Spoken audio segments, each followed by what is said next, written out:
unfortunate thing is that, like any technology, the first adapters are usually ones that have no other way of doing it, and cost is not as big a concern. Right. But because it's been in practice now for dozens of years, the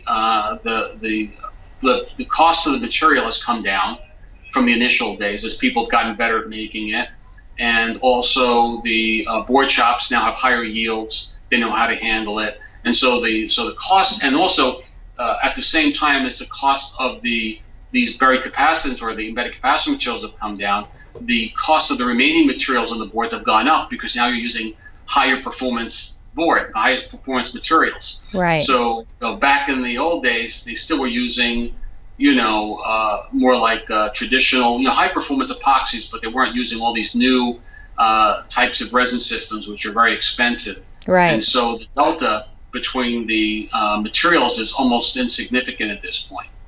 Interesting. And no longer having to pay a licensing or royalty fee, that took a big chunk of the cost delta between that.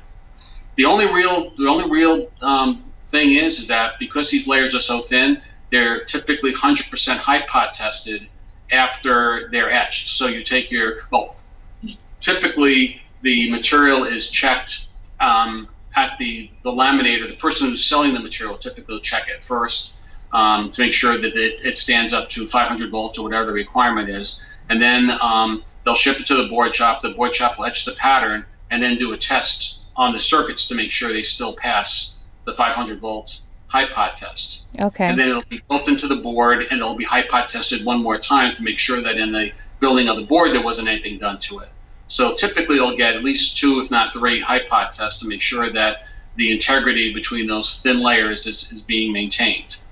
And so that testing it's a relatively simple test. It's almost no time, but it still is an additional step. Right. So again, the cost impacts are minor at this point compared to what they were maybe even 5-10 years ago.